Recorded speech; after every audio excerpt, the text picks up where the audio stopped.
See if this goes. Yes, what's happening, people? We are live, man. Everyone's a pundit. Episode 100. We made that milestone. Big up to ourselves on that one. Episode 100. There's enough people in here, so we're gonna have to dive straight into the introductions and keep it moving quickly. Let me start with bottom right hand corner of the screen, please. T. Introduce yourself. Yeah, man. First of all, appreciate you having me on. First of all, but yeah, T Dot from the Shed End, Chelsea fan. Obviously happy after a couple of results in the week. We've moved a bit mad, but no, happy. So appreciate you having me on from the Shed End, Chelsea content, all of that stuff. So yeah. Big up yourself. Moving along. Neeks, please introduce yourself. Yeah, I'm Neeks, Neeks Sports. You might see me on the Football Terrace, Don Robbie channel and other places. Yeah, obviously I've been on streams with a couple of you lot already. Samps, Jan, Patrick. And yeah, I'm just happy to make my debut on such a momentous occasion, 100th show. So yeah, thanks for having me. Appreciate your time, and as well, T. Appreciate your time. Thank you for coming through, gentlemen. Max, please introduce yourself as well, please. Well, yeah, my name's Max. Catch me over YouTube, mainly filming at Spurs, vlogs, if not at home, filming with the old man on the sofa. Just trying to get on more podcasts. So here we are, and what a great way to. Thanks for having me on your 100th show. Congrats on that. And yeah, hopefully a good show today, guys. Yeah, man, it will be a good show. Not so good for you, but it will be a good show, Max. At least Pat's here to soak it up with me. Pat will soak it up. Jan, you're on mute, but can you introduce yourself, please? Yeah, I'm Yannicka. I've only been on the show like once or twice before, so I'm happy to be back. But I'm a City fan, so very tense at the moment. That's all I can say. It's definitely very tense for you, Jan. Thank you for coming through. As always, it's a pleasure having you on. Dashiki Dash.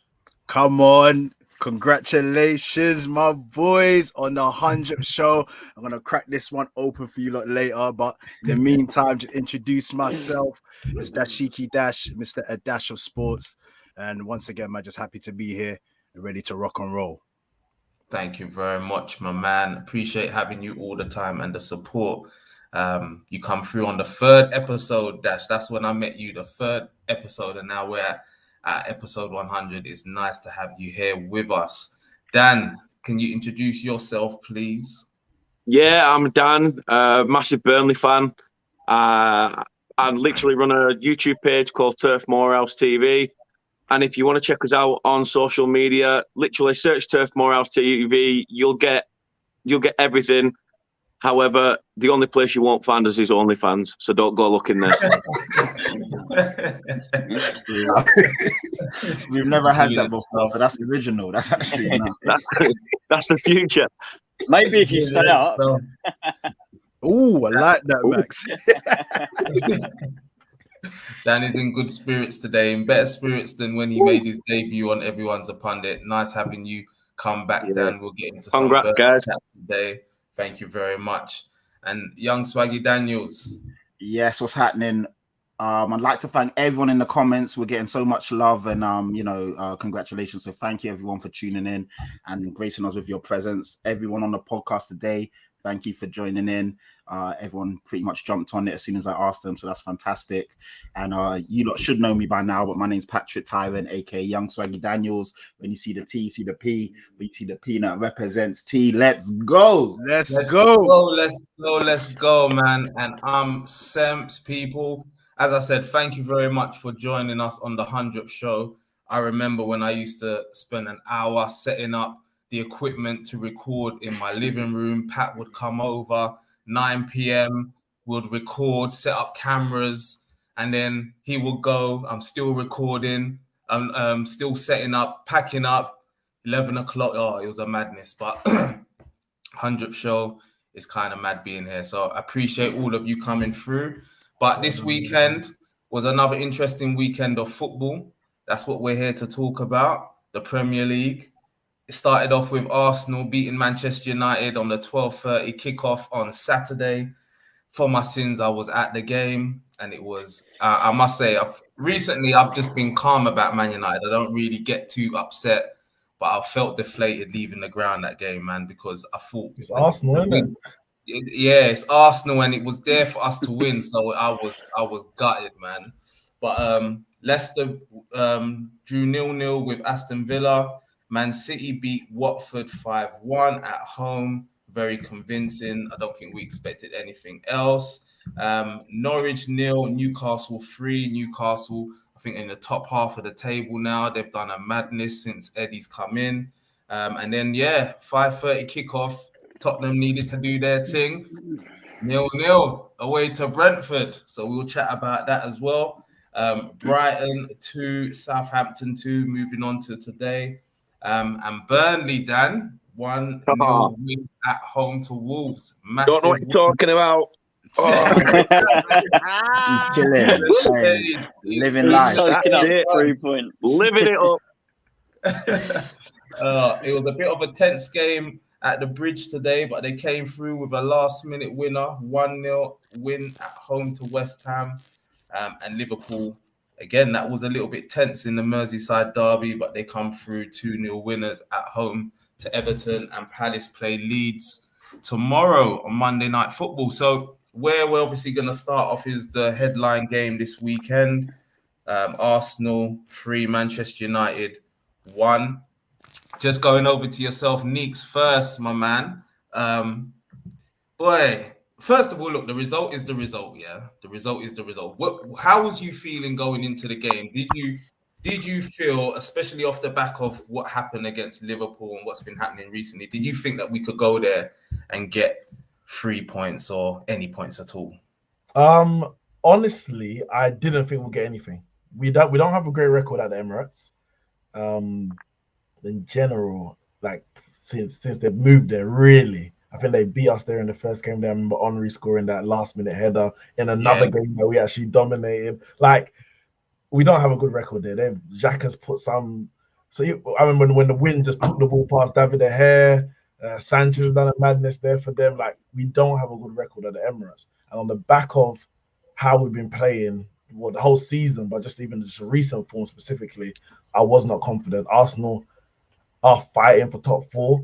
We're in the race by default, or were in the race by default. We weren't fighting. We just happened to be there. So I think, going to that game, I guess they needed it and wanted it more than us. A lot of our players are not playing. They're just not there. Their heads are not in the game. And a lot of them won't be here next season. So I wasn't confident going into that game at all. So I'm not surprised at the result. I'm actually surprised more at the performance, in the sense that I didn't expect to come out of the game thinking we should have won, because I just expected to lose. That's the thing. But yeah, the result don't surprise me at all. Yeah, and I'm the same. I wasn't going into it with any expectations, but I left thinking, wow, like we should actually won that game. You know, the stadium was quiet up until Xhaka scored. They were quiet as a mouse. We controlled it, and it only looked like one team was going to go on to win it, but it didn't happen. And that's been a theme this season. Do you think, Neeks, that there's been games where we've had chances and we've not quite taken them? I remember from about January, I think it was maybe the Middlesbrough game. Yes, the Middlesbrough one. The That was Middlesbrough peak. game. Because they knocked us out, it wasn't a year. They knocked us out. And there was a run of games where we just drew a lot of them, 1-0, whatever it was. And we're just missing bare chances. Yeah. Bruno, Ronaldo, Elanga, everyone was just missing chances. And when you see Ronaldo missing them kind of chances, you're like, yeah, something ain't right. Like, it's really not going to be a day.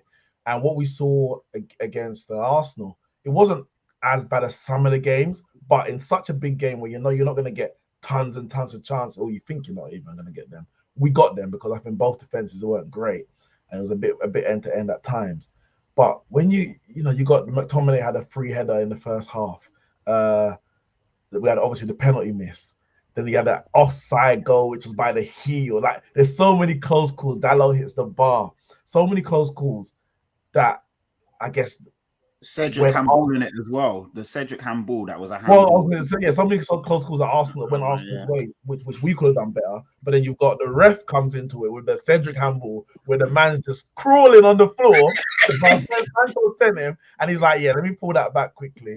And it didn't even go to VAR. But then you've got Elanga, who I don't think it was a penalty on him, but then Saka gets the penalty, and it's like, listen, I'm not going to make excuses because we weren't. If we took our chances, regardless of the ref, we would have won the game. So that's on us. But the game of fine margins and on the 50-50 decisions, you might say, they all fell in Arsenal's pocket. And listen, well done to them. They needed it. We weren't getting top four anyway, as far as I was concerned. Win, lose, or draw. So at least someone else can fight for it. But yeah, I just left there a bit watching disappointed because it's like, come on, man. Ronaldo got us back in the game with everything that's happened last week. Exactly. And then we just don't take the opportunity. The penalty miss was criminal. It was criminal. Dash, I'm going to come over to you in a second. I've got another question for Neeks.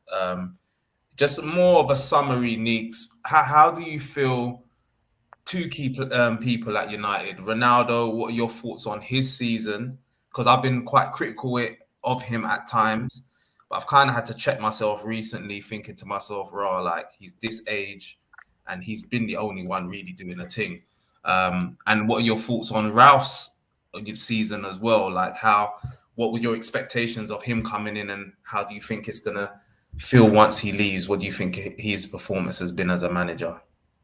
I'll start with Ralph. As a manager, he has to be critical. He hasn't been good enough at times. As I said, some games where he could do no more. He coached maybe a 3-0 and we end up drawing 1-1. And it's individual errors at both ends, missing chances or individual errors at the back. Like even yesterday against Arsenal, the first 3 minutes in, and everybody in the whole defense cost us that goal. Varane, well, other than probably Lindelof, your Varane, Telles, and then Dalot not tracking his marker. So those individual errors, I can't put them on the manager. But when he came in, if you saw the run of games that we had, the quality of the opposition that we were playing, we should have been in that top four comfortably before we had to go and play the likes of Liverpool, Man City, and of Arsenal, etc. And Chelsea coming up soon. And part of it is to do with his selection, his tactics, his substitutions. But I also have to look at the players. Like, the players have down tools this season. Many of the players down tools. And I don't know how much Ralph could do about that. I don't know what. There's a lot of things happening off the field with individuals and as a club. I don't know how much he could have done to G them up and get a win. His impact for me is going to be felt, and is even already being felt more off or structurally at Man United rather than on the pitch. When he came in, and why Man United fans were so happy was not just that he came in as 6-month interim. That wasn't really anything to celebrate. If anything, that wrote off our season already. But it's the fact that he was supposed to be doing a 2-year consultancy after. And we know his record as a director of football, and that was why we're excited. So I guess really his job started when he came in terms of looking at Man United, all the things that's wrong, and he's put us on blast, like we should be put on blast in the press conferences, in his interviews, etc. So on that sense, his appointment has been a good thing, even if it means in the short term we have that pain, which we're obviously getting at the moment. As far as Ronaldo goes, listen, I haven't been critical of Ronaldo at all this season. And I'm not saying he's been perfect, because he hasn't. There's been runs of game when he hasn't scored any goals. His link players have been great at time, but he's 37 years old. He's 37 years old, and he's been forced to play every single game, week in, week out, sometimes 2 games a week, because a man who should not be named is gone. Another man who is over at stinking up at Sevilla. Rashford's been bang out of form, and Cavani's gone AWOL. And now Ronaldo's fault that he can't perform week in, week out at 37 years old. But Ronaldo wants to play every week, though, Neeks. He wants to play every week, though. But that's fine. But when Ronaldo, when Real Madrid won their last Champions League 2018, Zidane wasn't playing Ronaldo every week. Zidane took him out and put him on the bench. Ronaldo was mad. But Zidane's like, well, I'm here to win, and I need you for this game and that game. I think we can choose. Ralph doesn't even have the option, because nobody else is stepping up or even making himself available. Ronaldo scored 16 goals in the league, 16 in 27, and he ain't even taking all the penalties when he should be. 22 in all competitions. Was it 6 or 7 in the Champions? Like, he has done his job as a striker. And if everyone else contributed, like if Bruno was scoring 15 goals, if Rashford was scoring 10, 15, if Sancho was getting, his goals and assists, and if Martial, then we wouldn't be talking about Ronaldo. But because nobody else is doing their job, we want Ronaldo to run it back to 2009. We have to be realistic in it. So Ronaldo's done his job as an individual, but we can't look at his signing as a success because he's brought in to take us to the next level, and we haven't gone to that next level. Not because of him, but he wasn't able to do it alone. But I don't put that down on him. He's done his job, man. He's one of the greatest of all time. I can't blame him. Yeah. No, I hear you, man. I hear you fully on that one, Neeks. Definitely, man. Why didn't he take that penalty? Sorry, why didn't he take the penalty? Well, listen. At the time, everyone said the same thing. Like, I was expecting him to step up, get the second, go for another hat trick, innit? Like we dunked on Spurs and the mighty. Don't bring us into this. Right. I didn't say anything. But Ralph said after that, Ronaldo said his head wasn't in it. He didn't feel right to take the penalty. Okay. So obviously we know everything that's happened the last week or so. Yeah. He put himself forward to play. He had a good performance outside the goal. He actually had a good performance. He was our best player. Yeah, he was tracking back. He was nicking balls. He was doing a lot. And it was the interplay. The ball's coming in. He's laying it off. All of that kind of thing. But in that moment, we know the pressure of a penalty already. Now, when you got all of that going on, how you felt at the first minute of the game and 60 minutes in the game with everything that's going on in his private life. If he says, I'm not ready to take it, I don't feel take it, then he don't have to take it in it. Bruno, who's the normal penalty, the penalty taker before Ronaldo, just got to put it away. You got to put it, and if he puts it away, nobody asks why Ronaldo didn't take it per se. But if Ronaldo want to take it, Bruno didn't take it off Ronaldo. Put it like that. It weren't Bruno saying, "I'm pulling rank." Yeah. If Ronaldo wants it, Ronaldo takes it. Exactly. Since Bruno missed against Villa, Ronaldo's the penalty taker, but he wasn't. His head wasn't in it, and I can't blame him. Yeah, it's a shame. It's a shame. Obviously, it's a shame. It's horrible what happened, but yeah, it's a shame that he was in that position, man. Bruno needs to. I think it's the same thing with Jorginho today, in my personal opinion. I don't have a problem with people taking penalties like that, but if you take penalties like that, you have to score or you have to hit the target. And Saka's penalty wasn't great, but you see that if the keeper goes the other way and you still hit the target, you can score. Bruno has to hit the target, man. But Dashiki Dash, we move over to yourself. You had, 3 straight losses on the bounce, and then you bounced back against Chelsea and Man United. Did you expect to see that bounce back after those 3 results? No one expected to see that. We was in despair. As we can see, the same faces that I'm seeing now from the Tottenham fans is the same face that I had, 3 games in a row. We didn't lose 3 in a row, so chill. I don't even know why you're talking about. We lost 3 in a row. Hold on a second. Not bad. Chill. Wow. Someone is touchy tonight. And you have lost 3 in a row. But anyway, listen, no team would be thinking to themselves, or fans of a team be thinking to themselves, like, they're in a running for anything if you're not being as consistent. And despite all the rivalry from Man United fans, Tottenham fans, and Arsenal fans, the one thing that we can say and all agree on is just like fighting for this 4th place is we're fighting for it for a reason, innit? And the inconsistency is showing. We're miles apart from your Man Cities, your Liverpools, obviously maybe slightly touching distance with Chelsea, but the quality at the moment is just so inconsistent. You celebrate one week and then the next week, it's undone because you've either drawn or you've lost or whatever. So it's quite difficult to stay upbeat. But like I said, man, if anybody knows me, the smile never goes. I'm always trying to smile, always trying to be positive.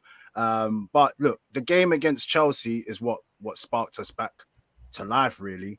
Who would have thought that, I didn't think we was going to go to Stamford Bridge and win that game there. And, obviously that spurred us on for a United game. And Semps, you mentioned about like how you lot didn't realize or didn't think that you'll be in the game per se. But like, no matter how bad Man United are, when you lot face Arsenal, for some reason, we always make you look better than what you've been doing this season. And it's so annoying because, yeah, you was right. For maybe even the second half, 25 minutes of that second half, you know, the game could have gone your way. But, you know, we rolled our luck. You know, hit the post. We kept trying to play out from the back, like when it wasn't needed most times as well. And that was very, very annoying. But yeah, like, you know, games are small margins, isn't it? You miss a penalty, goes up the other end, we score. And then obviously Xhaka just sealing the game in itself was just an icing on the cake. And, you know, hopefully this is a situation where we've lost 3 on the bounce. And now, you know, we're on to winning 3 on the bounce. So the next game now against West Ham is going to be just as crucial. And, you know, there's just plenty of games left, man. As much as, you know, I could be sitting there smiling and trying to rib it, you know, into the Man United and Spurs fans, you know, you're only 1 loss away from getting back to how sour Pat's face is looking right now. And then, you know, you're back in it. It's one of them ones. But all in all, it was a fantastic win. And I'm hearing that obviously, Neeks, you said you didn't think it was a penalty. I felt like it was a bit of clumsy play from Elanga personally. And obviously a penalty was given. Saka once again putting away a penalty. And Pat's cousin, the star boy, he's doing his thing. So, you know what I mean? I'm happy, man. I'm happy. So far, so good. I see you lot forgiving Xhaka. Oh my gosh, I was thinking the Kiss same. and make up, yeah? Kiss and made up. Do you know what? It's one of them ones, isn't it? At the end of the day, man, we just want to win. It's the same way, you know. There's a load of Man United fans that hate Pogba, and there's, you know, 1 week and then next week if he has a good performance, you back him. You know, Martial, he has a bad performance 1 week, he has a good one, you back him. So no, they're bad examples, Dash. They're bad that's examples. the way it is. That doesn't happen. Pogba and Martial my point is like football fans were fickle, innit? Like at the end of the day, when your team is winning and he scores a banger, you're gonna scream. I'm not gonna sit here and be dissing. No, I heard him was charging down Holloway Road after his car. Girl. Please, Xhaka, please, we love you. That weren't me, but kudos to them who want to sign autographs and that. But listen, man, look. At the end of the day, he's a player that, despite what's been going on, he's stuck around and he's trying to prove his point in it. Like, so that's all you can do as a footballer. If things are going wrong for you, you just gotta get back and prove your worth. And you knows how important that goal is going to be come the end of the season. So I'm definitely not going to be one of the fans that's going to be dissing him if we make Champions League. Believe you me. But yeah, man, we need this. And you made a very good point. I think from the 2 teams, you can kind of just see from that game who like really wanted it. Maybe based on getting top 4. I think United, if they don't get top 4, you're still going to be blessed. Yeah, I'm saying, you know, the playing in the Premier League and doing your thing, you're still going to be blessed. But for us, if we miss out for Champions League, it's really going to be a major blow, because we need to get the quality of players in the doors for next season. And I feel like to get that high quality of players, like, you know, obviously, as you saw, we missed out on the Vlahovic's, and he's openly saying, you know, he wants to play for a team that's in the Champions League. So on the basis of that, getting into the Champions League is so important, man. And from the beginning of the season, where we was told that we had no chance, and I came up on views and Pat was laughing at me, Semps was smiling and giggling, and I said, all I want my team to do is at least compete top 4. Let's try and get into the Champions League. And here we are. And it's there. We're in the running. Let's see if we can make it through. No, I hear you. Look, Arsenal definitely got ridiculed on this podcast. I'm not gonna lie here and talk about ridiculed is not even the word you need to be. Yeah, you got dusted off at the beginning of the season, and rightly so. You finished 8th, two seasons running. No one expected you to jump to where you are now. You know, it's a bit of how poor the rest of the teams around you have been, in all honesty. But you lot have done your thing. Man United are out of top 4 now, so forget. Do you know what, Sam? Man United. No. Do you know what, Sam? Sorry to cut you off, because, man, week in, week out, it's changing, isn't it? 1 week, you know, Tottenham are front runners, Arsenal, Man United, and it's different. The difference in the running is just 2 games. like 2 or 3 games. You know what I'm saying? It's like that's there's why there's only 5 games left. So there I is think only 5 games left, but you've seen how easy it is to drop points. You know, obviously we've beaten you, and you think that Spurs. And listen, I'm not dissing. I'm just saying you think that the next game, when the opportunity for a team to capitalize is there, the team will take it, and we're not taking it. And this is why it's keeping the likes of Man United in it. It's keeping Spurs. It's keeping Arsenal in it, because no one's really taking a hold of it. You know what I mean? So it's all good, like winning these one-off games and coming here and celebrating, because we're close, we're fans, we're rival fans, the banter's there. But when you're actually looking at your team and you're thinking, come on, man, like you got 5 games left or 6 games left, go into these games, get the wins that you need to actually, cement the 4th place. Chelsea's been close enough to reach, and no one's even capitalizing on that. You know what I mean? So if they lost today, it would have been like a couple points from Arsenal, from Chelsea. But it's just one of them ones. No one's been consistent. So as well as you're saying that Man United are out of it, Tottenham and Arsenal are not really securing that spot for themselves, in it. So it's just for teams to really just show their consistency. Otherwise, there will be the likes of Man United might just creep in on the last day and just win it by a point margin or something. So. All right, Trust the process. Trust the process. Oh, 100%, man. You don't know. If you watch this show, you already know about me, man. Let me just sign this off, man. El jefe, el patron, Okay, Miguel Arteta. Okay, that's my guy right there. Mr. Politician, that is Dash. Let's give us your prediction now. Are you going to finish in that 4th spot between the end of the season and now? It doesn't need to be a long-winded explanation, by the way. It just needs to be a yes or a no. I hope so. I got to say that. I hope so. You know why I say that? Quickly. I say I hope so, and I'm an Arsenal fan, and I'm saying this. I feel like Spurs just have it more than, they got the likes of your Kanes, your Sons, guys that can really push their team. We don't really have the firepower per se for that charge. So the next few games or so, if the likes of Kanes and your Sons turn up, they're pushing Spurs, where we've got the likes of, we ain't got that striker there at the moment that can really, like I say, like, I can hang my hat on and say he's going to push us for these last few games. So cool Eddie. Yeah, we've got them players though, but you're comparing seasoned vets to the young boys that are doing their thing. Yes, but so like Saeed said, it's a yes or no, for fuck's sake. He can go for a tea break if he wants.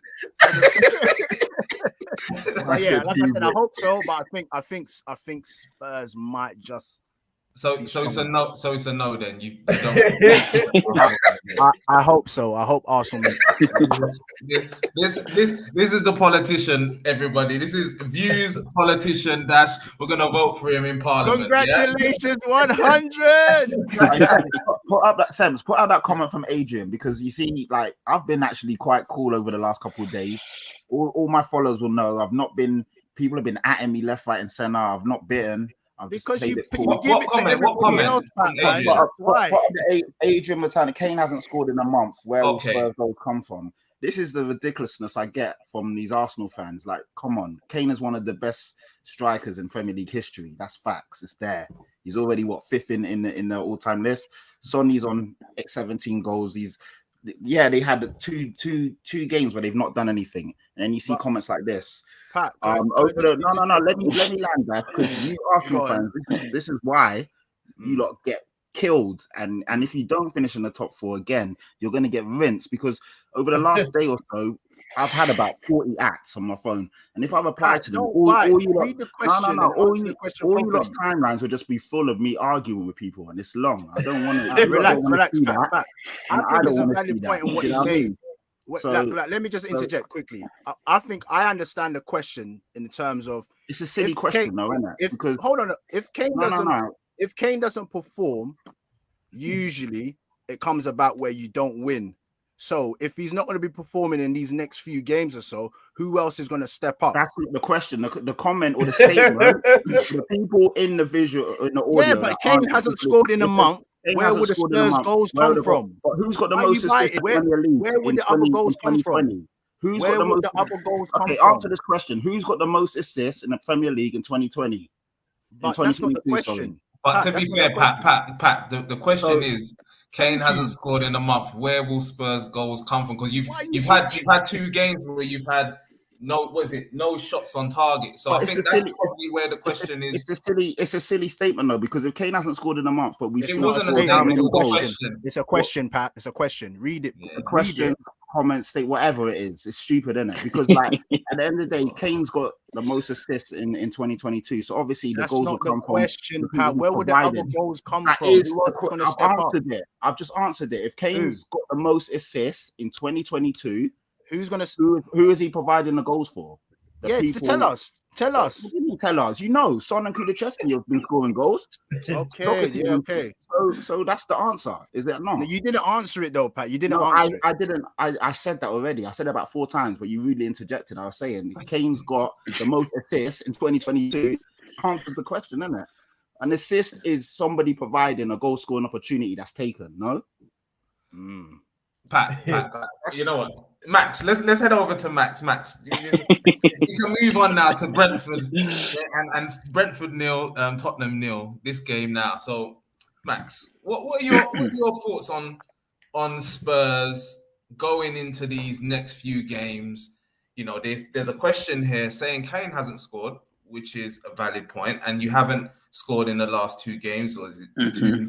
You know, you're not hitting the target, all of that sort of stuff. What are your thoughts? You know, where are the goals going to come from?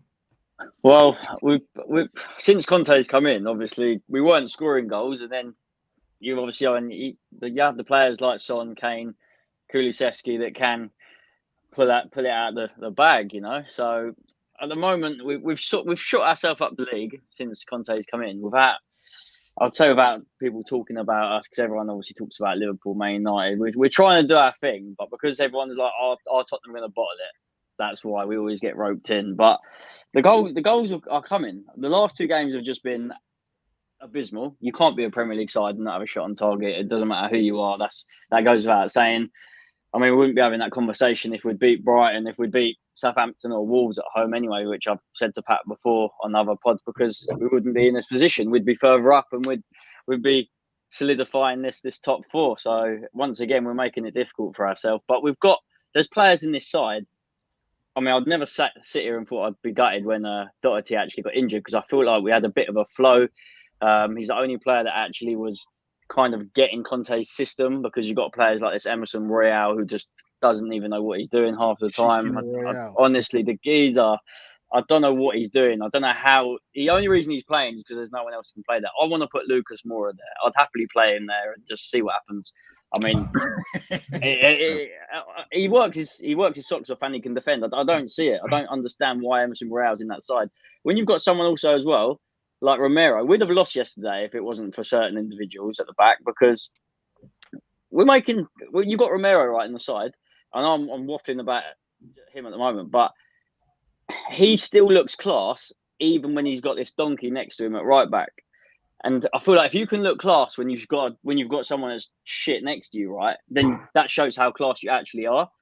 I can't stress how much I just want us to get to the end of the season, but be sat here hopefully on another podcast with you guys with me with a big smile on my face and not Dash for once, because it's so frustrating.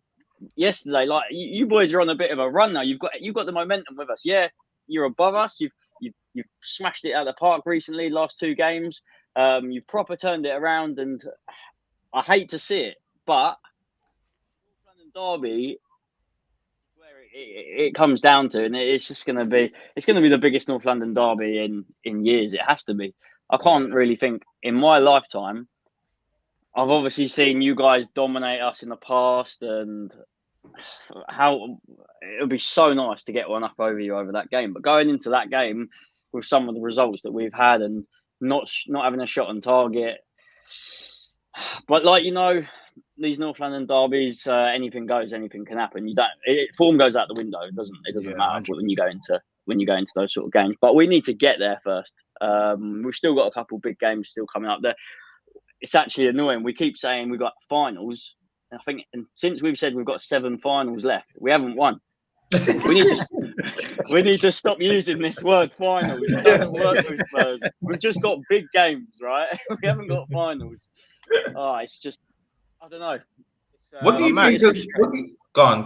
No, I was gonna say, I think you just said it. You said it. You hit the nail on the head. It's like, even though it looks like it might come down to the North London derby, but the games beforehand are just as important, man. Because it's just game by game at this particular moment. Because who would have thought, like ourselves, losing to Crystal Palace, Brighton, Southampton, and then we're going to go and beating Chelsea and Man United, where you would have thought that would have been the reverse. You know what I'm saying? And then it's like there's just so many important games, and I just feel like even before the North London derby, we've got Burnley, we've got Leicester. I mean, Burnley at the moment, they're literally they see the light now. They can see they've got that rope. They're climbing out of that hole now, and there's no reason why they can't. They've done it against us already this season, so that's another big game. I mean, we've got Newcastle away.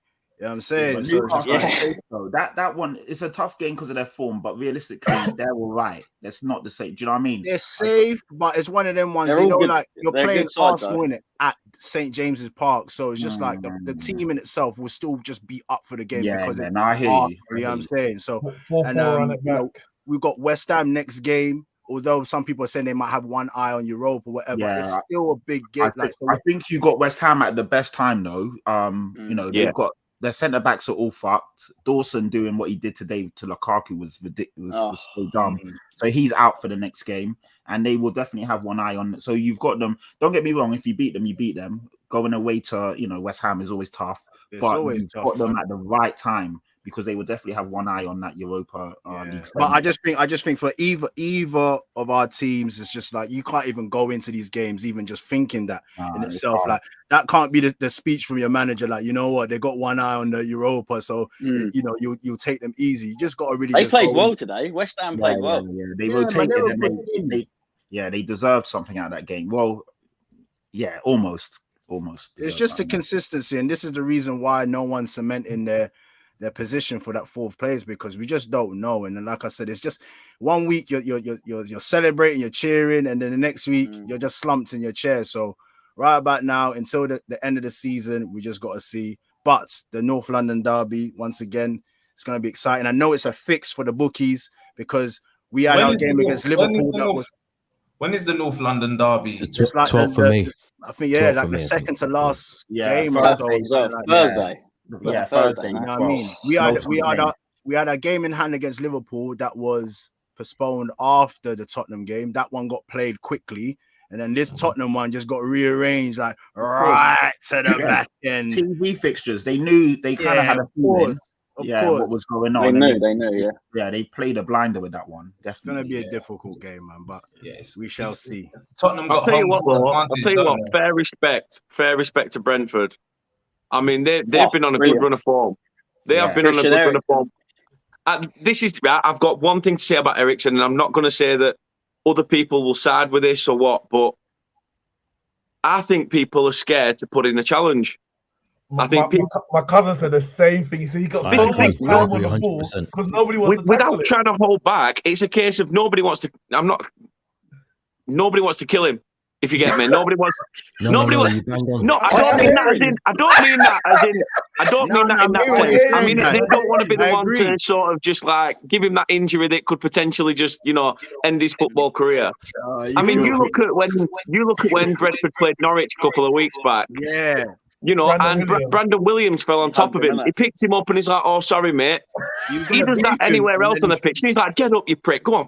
And all that stuff. So I still cringe watching Eriksen because knowing like what's happened and just it still doesn't sit right with me. Really, like I know can't believe the way I worded that. I do apologise. The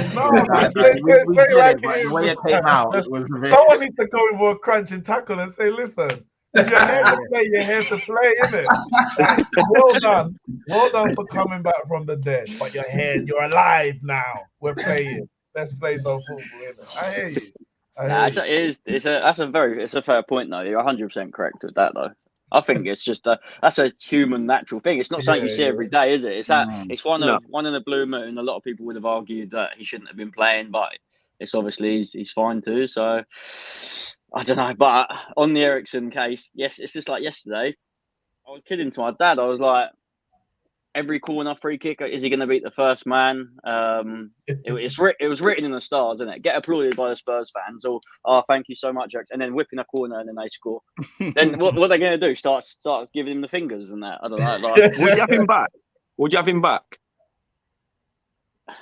Nah, man. Yes. There's too much dirt that's happening in the background. I've said yes. 100%. I've always stuck with yes, and that's just because just.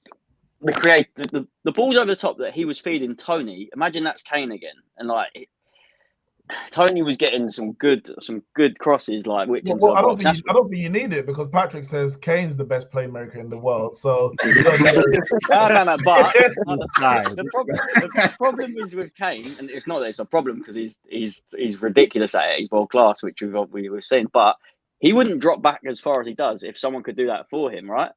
So if he had someone that has his passing ability back there, Kane wouldn't have to do this drop back roll and like Rooney-esque towards the end of his career sort of thing. Do you know what I mean? It's like I want Kane in and around the box, and everyone wants him there because he's a goal scorer. But we've kind of adapted as Spurs fans because we know he's so good at finding Son and over the top balls. But it doesn't like it didn't work the other day because we know this, and we haven't got another option. So. Because we haven't got the other option, we haven't even got another striker really to bring on when Kane's not there, and we haven't had that for years. We're just fortunate Kane's as good as he is. Anyone else, and we'd be in the mud. So it's just Conte. It's having Conte, and I feel like this. I keep saying I just want summer, but we've got 5. Yeah, I was going to say next season you'll be a force to be reckoned with if you still keep Conte on, and he gets the chance to spend money and actually build a team that he wants. I think Spurs will go places next season. Do you think so? It's basically down to the next 5 games though, because Champions League. That's a good point. That's a good point. Dash, will he stay? Do you lot think he will stay if we get Champions League? So do you think there then? So Max, he's off then. Dash depends on whether you get Champions League or not. I reckon it's a good argument, definitely. He's only used to playing with winners, and if he feels like he's not going to win the league with us, is he? So the Champions, he wants to be in a big competition. You never know. Not with Emerson. Not with Emerson Royale at right back, bro. Davinson Sanchez, quality player. A right back that sounds like a special edition from Burger King. Spurs and the league title, no chance. An Emerson Royale Burger King special, yeah. Oh my days. This would be cry. interesting if Conte does go PSG and Poch back to you. He's already come out apparently today and said that he's almost flirting with the idea of going to PSG. So is it? Yeah. The fact that he's already kind of coming out and saying that. No, he hasn't. It can't be true because what? Sorry, Pat. Why would he flirt? Why would he flirt when you've got the literally where we are right now? You just if someone said to you now, you're Conte, you can go to PSG or you can potentially. This is talking about if you miss out on the Champions League as well. You miss out on the Champions League. Where are you going to go? Are you going to stay at Spurs or are you going to go to PSG? Because the fans are already sick of Poch at PSG already. So where would you go? The thing with the PSG team, as Conte, I think unless he goes there and wins the Champions League, it's a bit of a bottle job to leave Spurs now. Like, why did you join to leave? Because you weren't able to get them fourth? Because he's as responsible as anyone else. Like, he is in the January. You can't. But you know how football works as well. Oh no, of course. I'm not saying he's not gonna go, but I would look at him differently. I already got my concerns about Conte's European record is questionable at best, but when it comes to league football, his record speaks for itself. But to leave Spurs because you didn't get Champions League, like I don't get that. That's not just down to Conte though. That's not down to Conte. But he has to take responsibility. He has 100%. But he's already put his foot forward in terms of like he's not got what he needs there. Yeah, exactly. So that's what I mean. Don't worry about That's a Champions League. The disclaimer. guy wanted out as soon as Burnley won. The guy wanted off. Yeah, he's already. I did, think didn't in the summer, if he knows that, let's say Levy says you only get 100 million to spend, or you can only sign 2 players. Well, fair enough, leave. But if it's on the basis of you didn't get Champions League, despite signing 2, I think it was 2 quality players in January, which is probably more than most clubs did in that. Arsenal lost players, Man United lost players. You signed 2 players. You've kept obviously Kane. You've inherited Kane and Son. To leave on the back of not getting Champions League, I think that's weak. I think that's so weak. Unless the you're saying that they're PSG not job, backing the them in the PSG summer. job is always just rely on Champions League. That's why any top manager would even entertain that. It's just like they just live for Champions League moments. So even if it's a case that he They left don't ever have Spurs, yeah, even if the case he left Spurs for that sole reason alone, to him it's just like, I'm in the Champions League. I've got all of these top quality players, week in, week out. It's all just Twitter rumors though at the moment, because Ali Gold, who is our chief representative and the one that's closest to all of the links and guys, has come out and said all of Conte's team has said that this isn't true, and Conte never said this. Yeah, PSG want Poch out 100%, but then they're just basically overdoing it with the Conte stuff right now. Why would he do this right now? It doesn't make no sense. No. So Maybe it's more coming out of the PSG campaign in terms of like definitely. That's them trying to like looking at things. Yeah, what they're looking at. But again, even like Neeks is saying, Conte to PSG, yeah, we all know he's a world-class manager, but their holy grail is the Champions League, and Conte in Europe is not a done deal. So it's a bit of a weird one to try and poach him. It isn't, but at the same time, when you're given like the unlimited resources to be able to do that job, then it's, for him. Don't forget they're looking to pull out of PSG as well. They're not looking to back PSG like that going forward. Yeah, but yeah, I guess so. It's all rumors, isn't it? At the end of the day, it's also PSG. Then Poch is probably good. He's going in the near future. I still don't understand why they hate him. Like, fair enough, Jesus just won the league or whatnot. But anyway, have you seen the way they won the league? They didn't even celebrate. Bro, I'd be happily to win the league. Like, that's standard for them, isn't it? That's just dancing after the game, like they just, it's just they just won a game. Just that's it. The ultras left the ground before the final whistle, and the ground was empty 10 minutes after. The players didn't even do a lap of honor because there was no lap of honor. They just clapped hands and that was it. I was pat their bags and went home. That's a nonsense place over there, man. This is crazy. That's disgusting. But then what manager wants to go there to that? It's a poison challenge. We're going to have to move on though, Peeps, because we've got a lot more to get through and time is running. Yannick has been there chilling. I want to hear, let's get back to the real Premier League, Champions League front runners, Manchester City, Liverpool. Them lot have been feeding us with a feast week in and week out. And I've got something I want to ask you, because I really don't want Liverpool to win it, innit? Like, I really don't want it. So, like, as a Man United fan, it's weird for me, like, kind of wanting Man City to win every week. But it is what it is, yeah? But I must say, if I think of any team that's going to possibly drop points, we see the Man City, innit? Like, dropping points to this any team and thinking, what happened there? I just don't see that with Liverpool. Are you a little bit nervous about this running, thinking that you may slip up at any time? Do you know what's interesting? It's this notion that City are the ones that bottle title races, because we actually don't. I'm not one of them, though. I've not said that. Not you, but I've heard people say things like City are going to slip up, Liverpool won't. But in these sort of 2-horse races, it has actually been them that have slipped up in the past. The one thing I would say about this season, which makes me a little bit nervous, is we're not as clinical as we have been. Yeah, we score goals, but we make a lot of chances. Like, even that Watford game, it was 5-1. It could have been a lot more than 5. Like, it's just one of them things. And I think with City, it worries me a little bit, because games where we get loads of chances, we'll win. Games where there might be 2 or 3 chances, we're not necessarily going to put them chances away. Whereas if Liverpool get 3 chances in a game, they'll probably win 3-0. Like, that's just the way it is. So it worries me a little bit. It would be a surprise if City do bottle it, because we have never done that before. So it would be something new. I don't understand why people are saying City are going to bottle it, because there's no evidence historically that we do that. So it's a bit strange to me, but it's what it is. I do think, and I did say at the start of the season, I feel like our players, because they lost the Champions League final, I think they're going to be looking at the Champions League. I hope not, because I don't want to take our eye off the ball.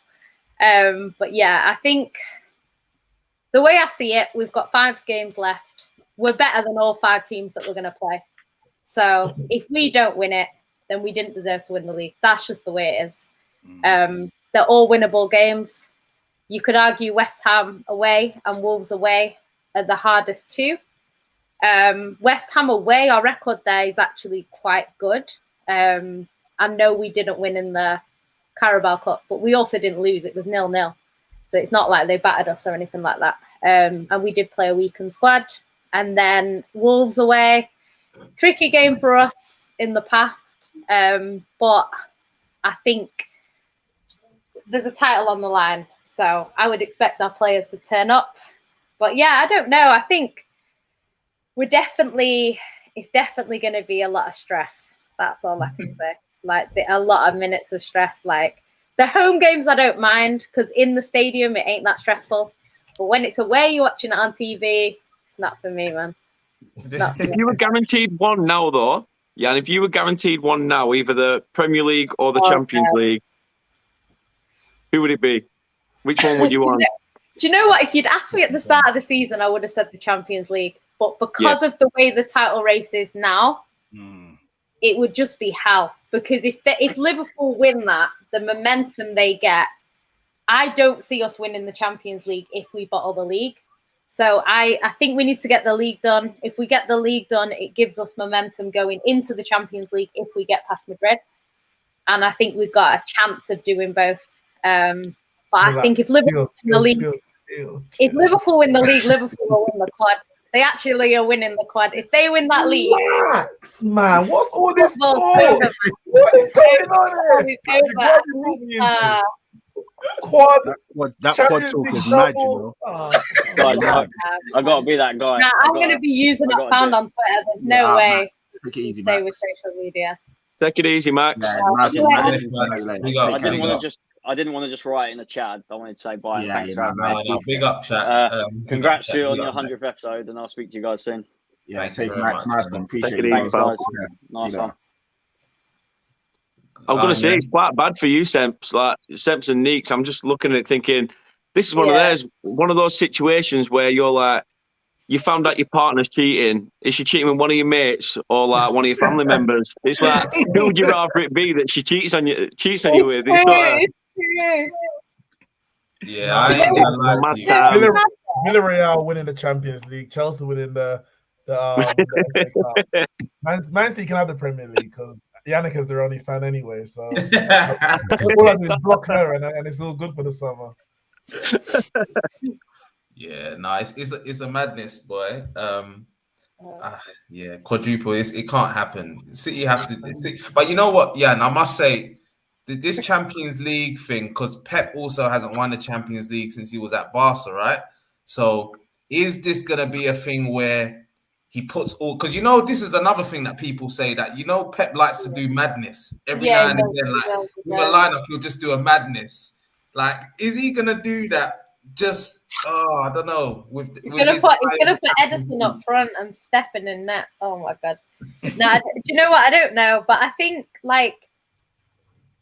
I did always say that we would lose our first Champions League final. I was like, it happens all the time. We're gonna get there. We need to get there and lose before we get there and win. So I was like, the second time we go, we should win it. But then. I'm just thinking the way this season's going, like, I just feel like if we don't win the league for whatever reason, I just think they're so close to the quad. I could see them doing it, and I just hope not, because I think. No, but let's have it right, people. Though there's no way. Look, it's going to be a Liverpool Man City final. Yeah, in the I Champions don't League. like the certainty in your voice there. I know. I don't think Do you he's know a done what? deal, man. You know what? I would much Villarreal are rather.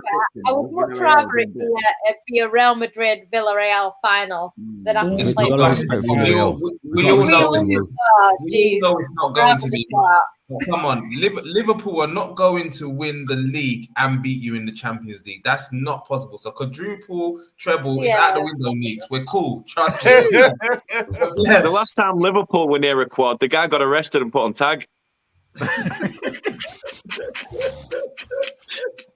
Dan's always got his bars, boy. We haven't got a Liverpool fan but the here. thing is, Sam, we're damned if we do, damned if we don't. Because Yeah. if Liverpool win the, if Liverpool win the quad, then we're dusted. If Man City win the Champions League, then I can't even hold that over them.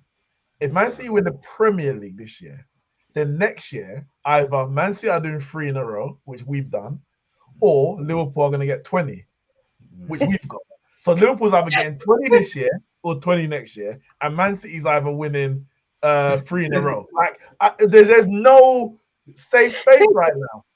That's why I needed Chelsea to come through, and they've barely got that small game player for 97.5 million, and here we are, stressed. But there's always next season because there's always Arteta and Arsenal. Or we can rely on them. Yeah, you Semps. He promised Willie in the Champions League in 3 years.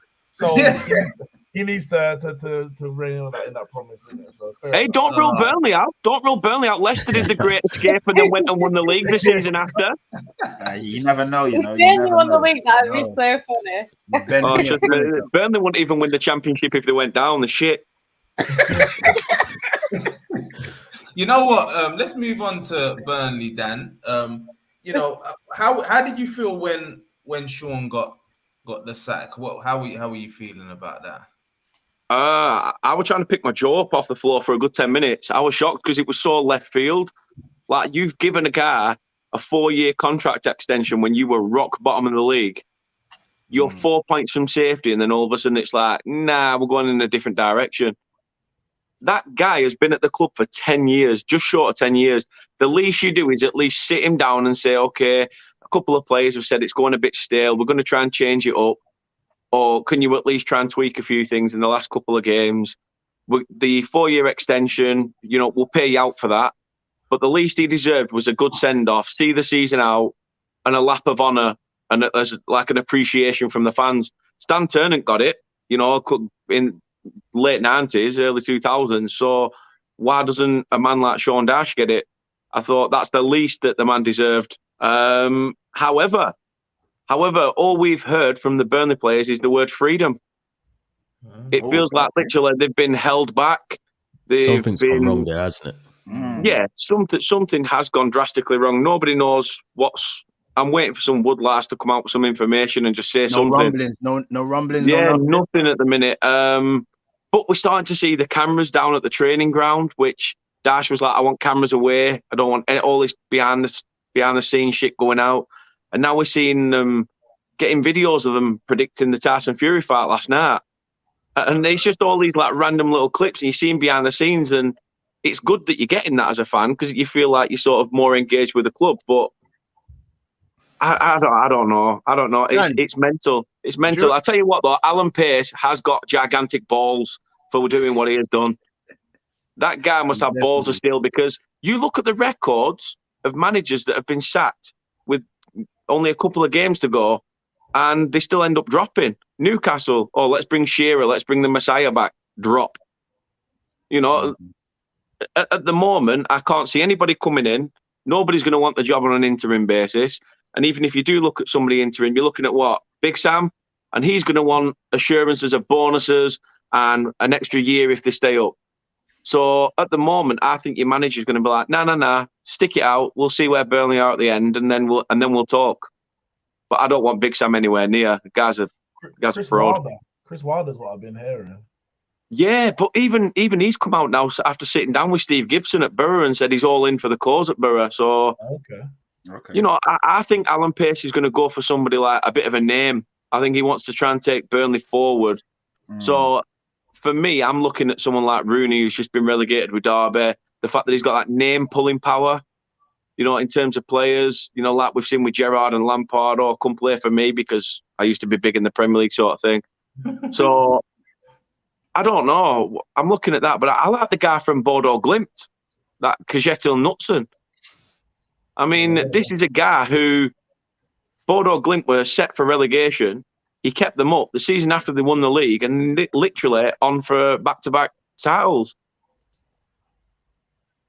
It's difficult though, because you think yourself, like, obviously Sean Dyche has had to adopt a style of play, style of football, the culture of the club to survive. You know what I mean? With the money that he has to spend. So it's just like, it is a brave move, because it could be a situation where the owner was just like, look, man, we're trying to go in this direction now, man. You know, we need to move on from just surviving. And whatever the rumblings has been, obviously they've parted ways. And like you said, now all of a sudden the coach is kind of relaxed, cameras at the training ground and all that kind of stuff. It's a hit or a miss, isn't it? Do you want to just keep surviving, or do you want to actually make a go of it and try to be pushing up more mid-table or towards, you know, European football? I said that this season. I thought, you know, 13th, 12th, 13th, I'll take that.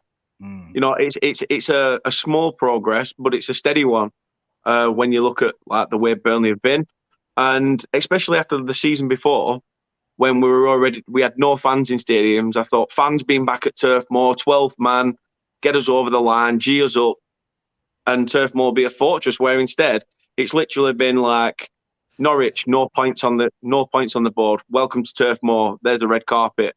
Watford, no clean sheet away from home, literally, and no away point all season. Red carpet again. It's just been like that too many times this year. Like in the stadium, what's it like down there now? Oh, to be honest, you could feel the stand shaking today. The last 2 to 3 games have been massive, absolutely massive. Would you have accepted this at the beginning of the season? With Dash gone? Yeah.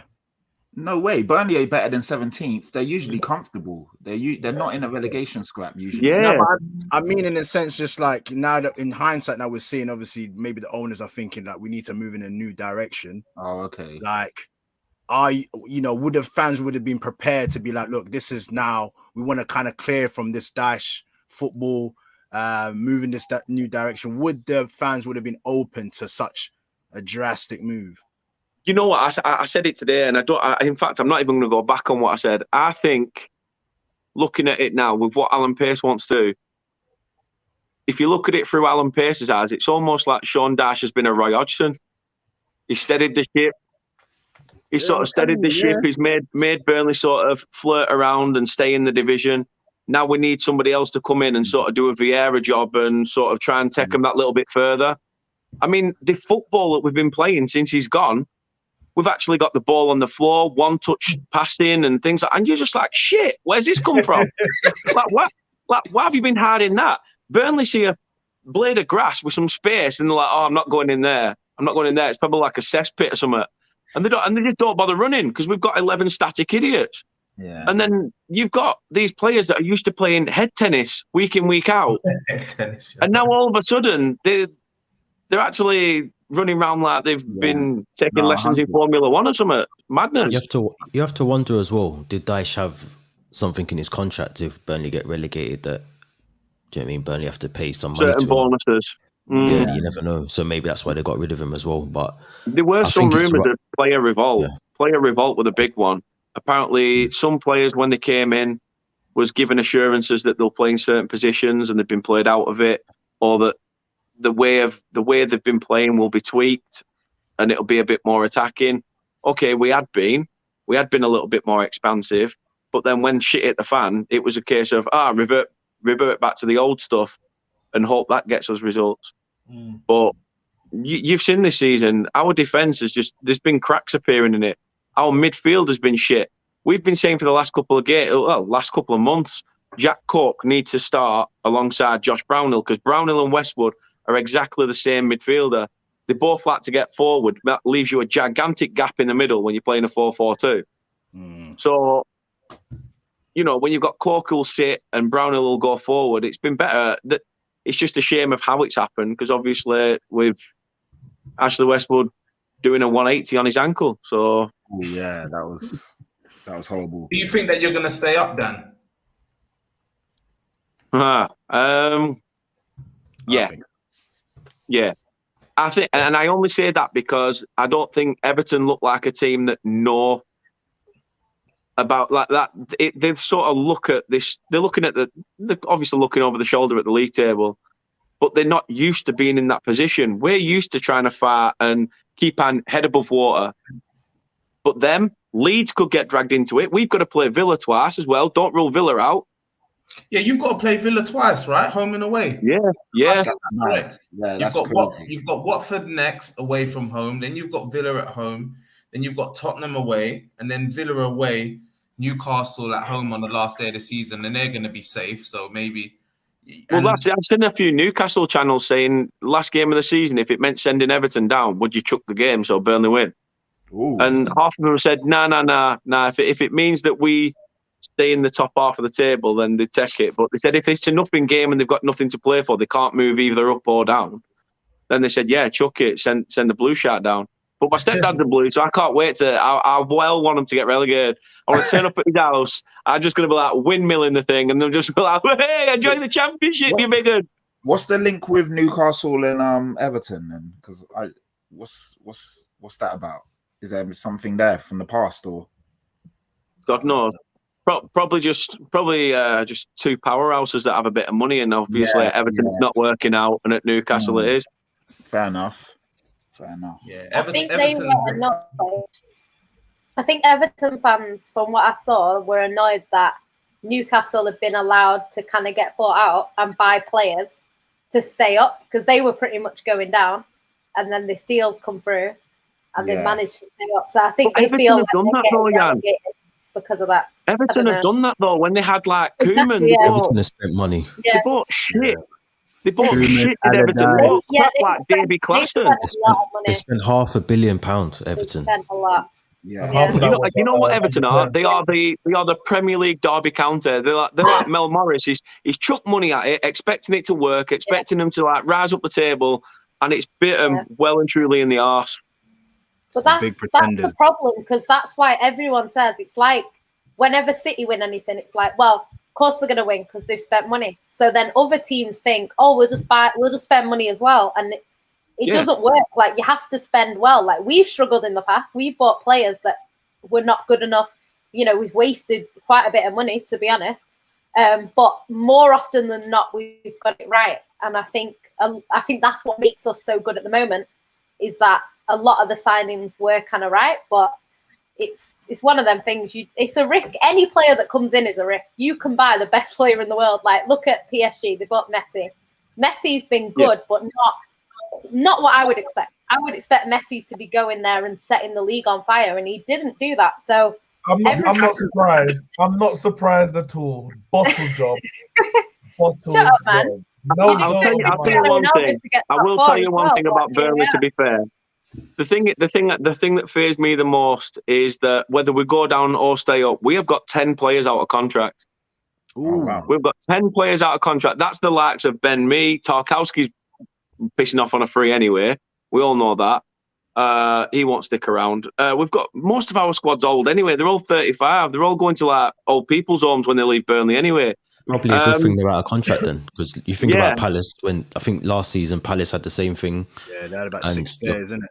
Yeah, 6 or 7 players, and look how it turned out for them. They've had a really good season. If we stay up, I feel a bit more optimistic, just due to the fact that some of the players might stay just to keep the numbers around.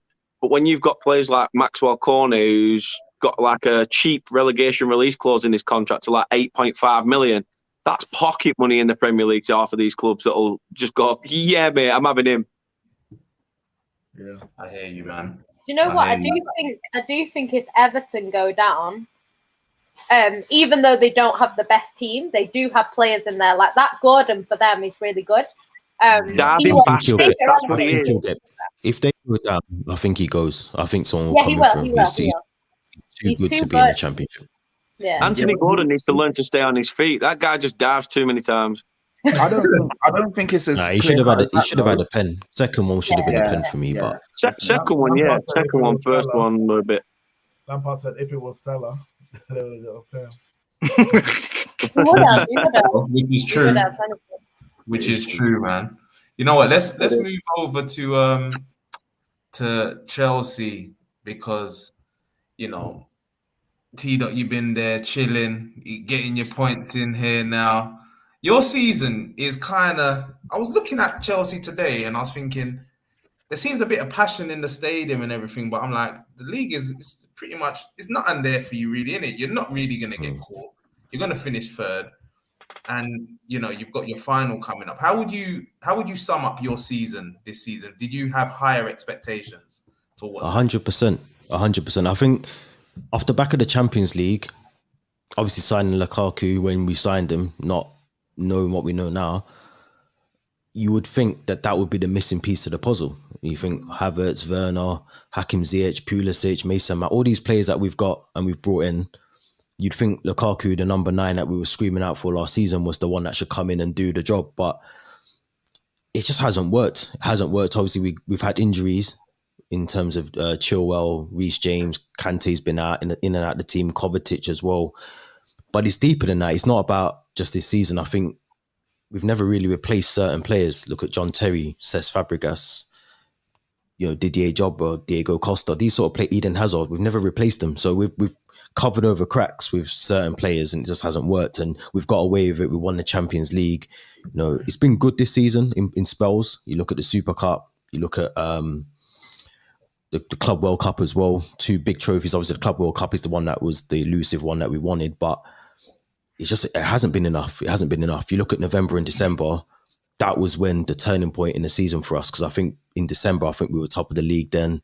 There was obviously massive ambition for us to go on and try and win the league or at least attempt to push City and Liverpool for the league. But we dropped off and it's not even about injuries or referees and all that. It's just we weren't good enough. We haven't been good enough. We've been poor in a lot of games. I think back to Brighton. I think back to the Watford game. I think we won 2-1, even though it was a 2-1.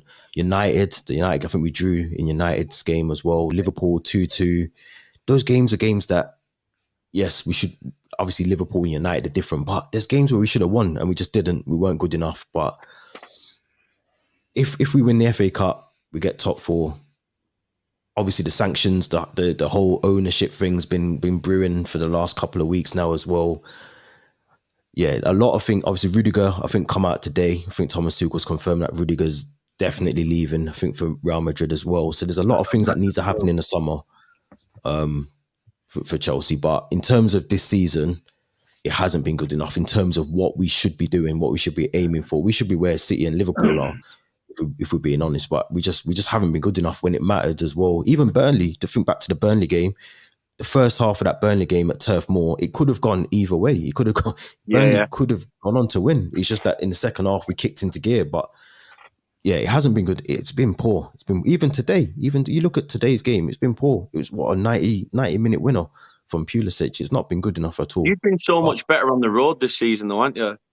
Yeah, Tuchel's got the worst record, I think I read the other day, into even Sarri, Lampard, who you'd think would have, a record underneath him. But our home form this season, back-to-back, 3 home defeats, I think since 1993, tells you everything that you need to know. So it's not been good at all, not been good. What do you think has been the issue with the Lukaku signing? Because that really confuses me. Where do you think it's gone wrong? Is it player? Is it coach? Is there? I don't know what Tuchel thought he was buying. Was it a Tuchel signing? I don't think it was a Tuchel signing. I think realistically, Tuchel probably gave a list of players that he wanted, and I don't think Lukaku was on that list. But Inter needed the money because if you remember in the summer, I think Inter said that they was only going to get rid of one player in that transfer window, and Lukaku wasn't the player. So come when we signed him, we were all shocked. We were also surprised. We were like, right, he's coming back. Okay, cool. So when he comes back, but it hasn't worked more so because I think a lot of it comes down to the system that we play. But I think it's a bit of both. It's the player and the system. It hasn't worked. So everyone's talking about the interview. look, players do interviews all the time. Obviously, the timing was wrong. Big game. I think it was. I can't remember if it was United game. I think that we had or Liverpool. It was one of the two. But whoever we had after that game was the timing was wrong. But he just doesn't look motivated now. He looks like he wants to go. His head's dropped. Is he down tools? You reckon he's down tools? Yeah. I think that happened ages ago. I think the last decent game I think Lukaku had was probably Aston Villa. Aston Villa, yeah, when he came on and he changed and he scored. Even today, and he got a penalty in that game as well, innit? He tormented them. Yeah, I remember that. Yeah, I think, and even the Arsenal game, let's have it right. He done well in the game against Arsenal, the Emirates as well. But he's just not. He's too static.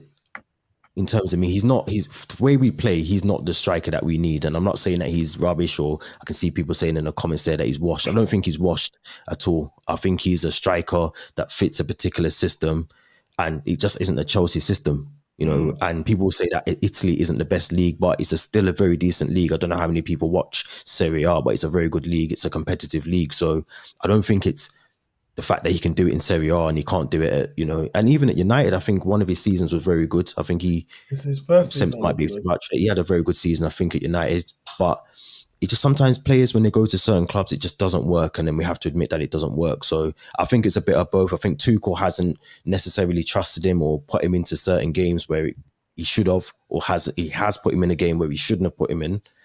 But at the same time as well, there's a lot that he does do that's right, but he doesn't do it enough in terms of his runs. What he does on the pitch, he's not doing it enough. He's not effective. So for 90, just to say 100 million, let's just cap it to 100 mil. He's not doing what £100 million striker should be doing. Against Arsenal, man, when striker should be doing. Like, he's not doing anything. Yeah, against Arsenal, man, I was shocked. I was like, wow, you are really not doing anything. Even the Real Madrid game, we can go back to the Real Madrid game. Even Arsenal, the Real Madrid Stamford Bridge. He had an open goal free header, and he didn't do anything. At the other end, you see Benzema scored 2 great headers. Yeah, and that's the difference between being in the Champions League and that's the difference. That's the difference between someone who's clinical in front of goal, not even just in terms of confidence, but clinical, a proper number 9 that can just do it when it matters. And we haven't got that, and that's the miss. That's why we can't compete with City and Liverpool and whoever else, because we don't have the structure in place to do it. We've got some good players. We look at Thiago Silva, but he's at the wrong end of his career. You look at a Reece James, but he's been injured this season. You look at Mason Mount, who does it in between. He's not consistently doing it. Werner, okay, the last 4 games, yes, we'll give Werner his credit. He's done well, but where was he August, September, October, November, December? He hasn't been there. So we can talk about Werner doing well now. Brilliant, but he's not been doing it for what we need him to do. Can I ask a question? Because at the start of the season, I was back in Chelsea to challenge for the league. On the back of the season they had before. Your midfield. Now, that was a midfield that was talked up a lot, and I was one who looked at it and said that's the kind of midfield that Man United are lacking. You got Kante, Jorginho, Kovacic, and then you obviously bought Sal Niguez. I don't Loftus-Cheek for me. He's too sometime-ish. He needs to move from Chelsea, but he's got talent, whatever. But now you're looking at I'm out. Well, the question is, do Chelsea need to reinvest in that midfield? Because 100%, 100%. And I wasn't saying that 6 months ago, 8 months ago, maybe. 100%. I think for me, Kante's probably had his worst season for Leicester and Chelsea in the Premier League this season. I don't know what it's down to, whether it's just injuries or if he's playing through an injury or whatever it is, but this has been his worst season. Jorginho, again, not consistent enough. I mean, today, you lot must have seen the penalty. Sometimes you got to switch it up. No, you got to switch it up. Yeah, that was so bad. Wait, Fabianski just died on the ball. We couldn't believe it. Bruno's almost off target, man. Hit the post. That's off target. Yeah. I said Jorginho's was worse and Bruno's was off target. Okay, yeah. Jorginho's was still worse. It was terrible. They need to switch it up, man. That hop, skip, and bounce. Oh man. Because goalkeepers aren't stupid. Goalkeepers now, when they see that, they will just wait on the line to see what you're going to do. Yeah, and if there's no power. And Jorginho was shocked because he didn't realize that obviously Fabianski was just going to go, okay, I'll just wait for you to do what you're doing. And he called his bluff. He literally called his bluff and said, like, I'll wait for you. And then when you're going to do something, I'll dive. And then Jorginho didn't have a choice but just to softly roll it to Fabianski. So Pulisic came in, but yeah, in terms of this season, it's not been good enough. The midfield he's looking at, obviously, there's talk about Conor Gallagher coming back in, but he's not going to be enough. He's a good player, but he's not going to be enough.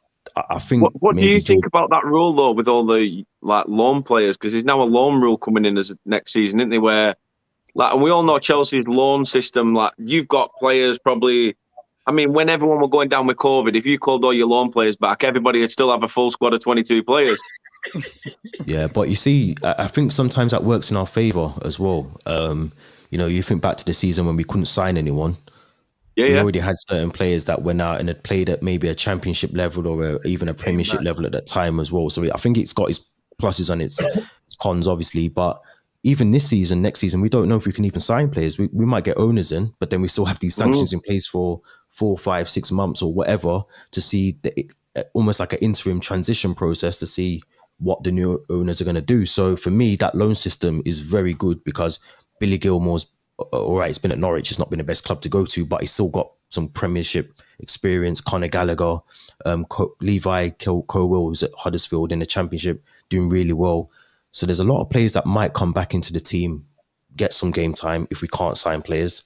But yeah, it's not. I mean, Chelsea's a business in a sense. They like to make profit off certain players, and that they're always going to do that. They're always going to try and get people through the youth system, bring them through, sell them on. If Tomori, Guehi, I could go on, but I'm not going to do it. But there's loads of players that I could talk about where we've sold them on when we really should have kept them at the club as well.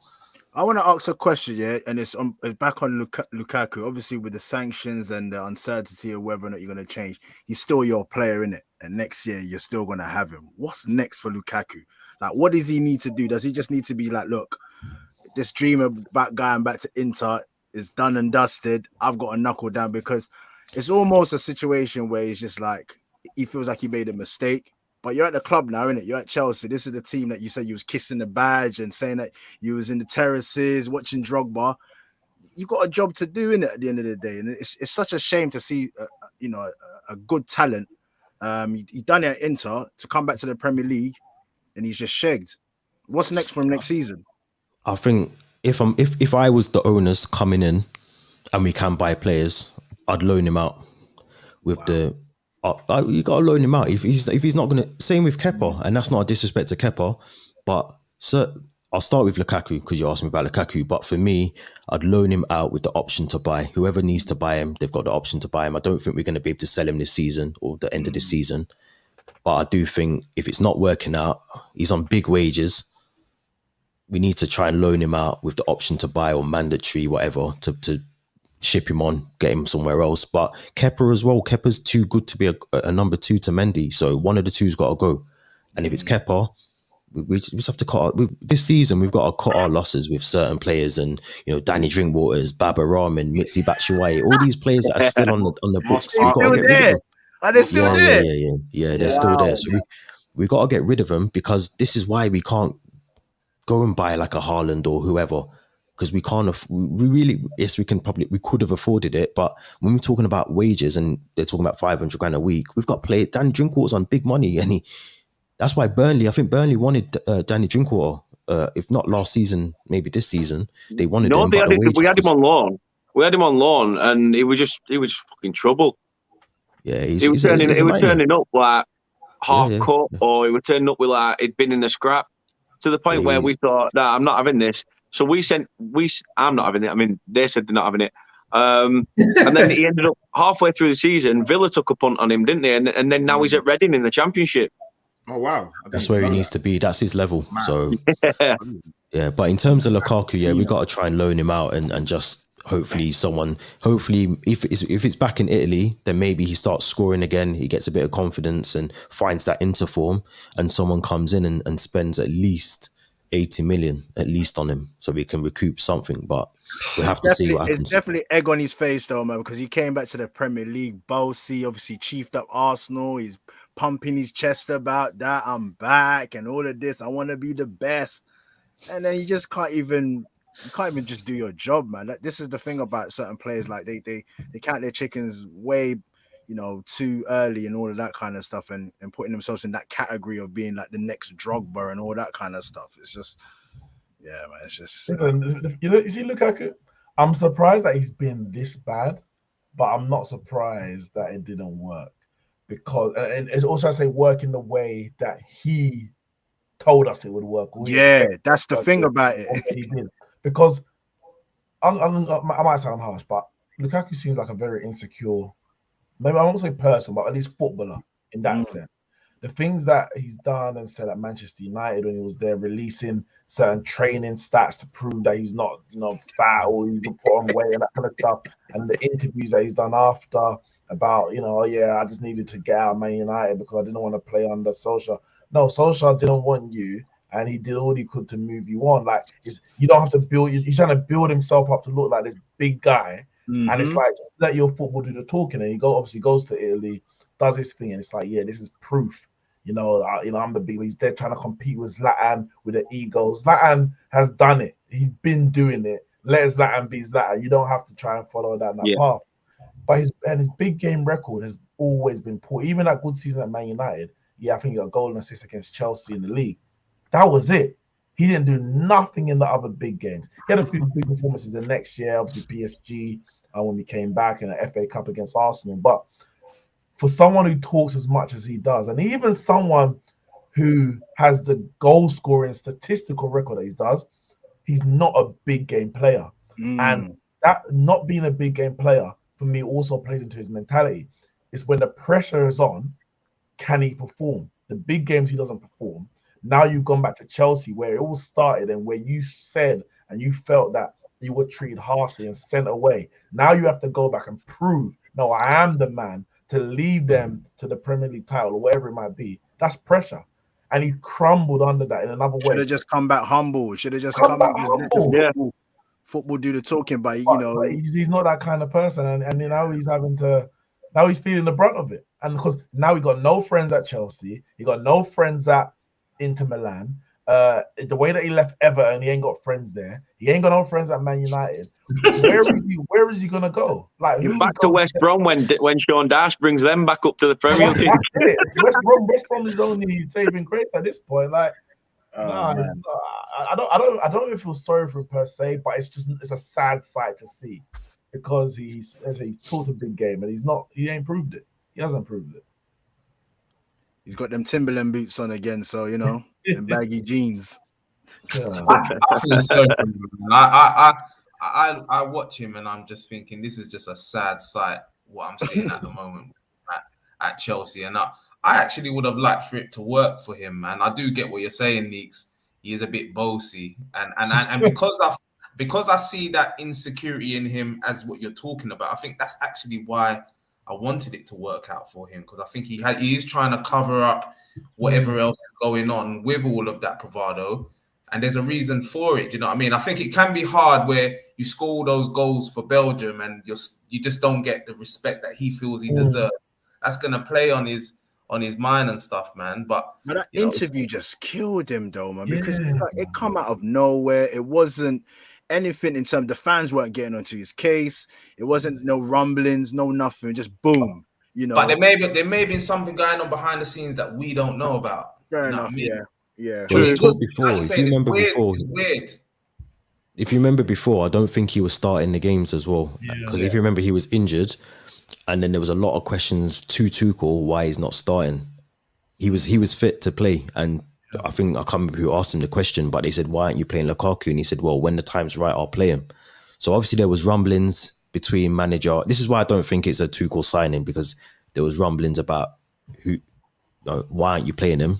If I'm fit, I want to play. So I get that. But at the same time as well, like, you can't do interviews like that during, I'm sure it was United. I can't remember what game it was again.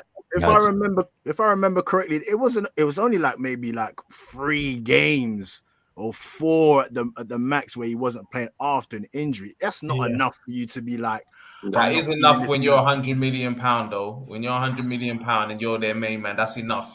You can't. Yeah, but when Lukaku's making like Southampton signed, what were it, that conference guy as a fraud, wasn't it? Ali Dyer, he was more prolific in one game. He hasn't been good enough, and I think even you speak to Chelsea fans or even non-Chelsea fans, they'll tell you that he hasn't been good enough, and yeah, it's done. It's done. I think the fact that the fans have turned their back on him, you go to the game and like it's just not good. It's not good, and when you have got the fan support, the manager doesn't look like he's interested in him anymore. You know what I mean? Like it's done. It's done. There's nothing unless he comes back in the next 5 games and bags hat tricks, and then we win the FA Cup, and then he goes on and does a brilliant preseason. I just can't see him staying. So I think he like knows Neek his time's said, done. though.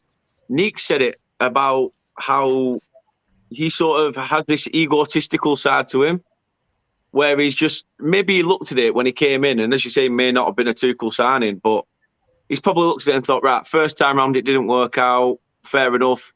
But now I've looked at Chelsea, I feel like I can slot into that system. And then he's come here and gone, oh shit, here we go again. Do you know what I think is with Lukaku though? I think there's 2 things. I think one, I don't know why, but for some reason he thinks he's like American. And in America, that's how their athletes go on. Like they go on like, I am the best. That's their sort of mentality. So I don't know if that's where he gets it from. But I think in terms of him at Chelsea, like it's kind of like what the fans were saying at the start of the season, like everyone was saying. I even thought Chelsea were going to win the league. I bought into the hype. But it's like everyone was saying Chelsea just need that goal scorer. And he's thinking, I'm a goal scorer. So he's seeing it as 1 + 1 = 2. But he didn't really work out like that. Because it's kind of like City now, like, in my eyes, I'm just seeing us miss. De Bruyne's putting it on a plate and they're just skying it or just can't, You're getting Haaland. I think it's different for City though. I think it's different for City because you can mix up that front. You can mix up your front 3. I think we can't do that. He was seeing it the same way that people are seeing it with City, but Chelsea, I think there's other problems there. So I do agree with you, but I think he was seeing it as I can come in and score all them chances, and it's not worked out for him. To be fair to him, he by rights he actually won you that Carabao Cup because to me that goal was onside. So technically he has done that, but he won the Club World Cup. Is Gabriel Jesus going to Arsenal? Oh my God, I love Jesus. Maybe Chelsea need Gabriel Jesus. He's a mobile. Yeah, Jan, don't be greedy. Don't be greedy. Why don't you give Chelsea 100 million for Lukaku, and then Chelsea can go and get Haaland instead? Exactly. We're good. I think. Do you know what it is about Haaland that because a lot of people are saying that he won't fit in at City or whatever. He won't be that good. Like the thing is with Haaland is like we have about 1 million corners a game, right? And everyone in the box is 5 foot nothing. And to have somebody that is that big physically in the box, like even if he wasn't as clinical as he is, I'd still want him because we haven't had that big presence since Edin Dzeko. I think Edin Dzeko is the last big guy we've had in the box. And we just need it. We need that. And he's physical as well. Like someone like a Van Dijk can't bully him. Look how big he is. So it'll be interesting to see how he does. I think he'll do fine. Like I say, De Bruyne puts it on a plate for you. So, how he's got the assist that he's got when he should have had this, the assist that he's got this season, he should have got in at least 1 game. He should have got it against Watford at the weekend. Like, that's how bad it is. So, Kane would be a better sign in the media. Yeah, I don't want Kane. If Kane was 20, if Kane was 21, like Haaland, 21? Then it's a different situation. But I feel like it's a bit of a risk with Haaland, though. I think it's not that he won't do well because I think he will. He's prolific, but it's a risk because not every person who can come into the Premier League does well. Yeah, it's true. I mean? So, them Bundesliga strikers, man, they're a bit sus. Do you know what? Tell me about it. Dash, what are you saying, Dash? Am I hearing correctly? My man who, I don't even want to use that word over Haaland, boy. You already know how I feel about Haaland, man. Exactly. I can't wait to see him in the Premier League. Do you know what it is with Haaland, though? It's not even like, because even if he comes and he isn't as good, even if he's half as good, he's still going to be good. Like, I think with him as well, like, it might not work. He might come and he might not, but I think he's less of a risk simply because of his age, because he's not in his prime years yet. Obviously, we don't know what's going to happen in the future. He could fall off a cliff, but right now he's not in his prime, or what you would expect. And he is coming in for big money, but also there's a lot of time to kind of sell him if he doesn't work out. So I think it's a lot less risk than getting someone who's a bit older than him. They come in, they don't hit the ground running, and then they're 32, and we're trying to sell a 32-year-old striker. It's just not going to happen. So I think I don't want to say it's rubbish. I'm not saying it's definitely prolific, and I think you guys have scored like 80 goals this season already. It's not like you're crying out for a striker. No. 80 goals is a lot of. I think Liverpool obviously must be more. I think they're probably like 85, 86. But to score 80 goals in a season, it's not like you're crying out for that number 9. It's still your front three can be switched around, and you still get goals, you still get results.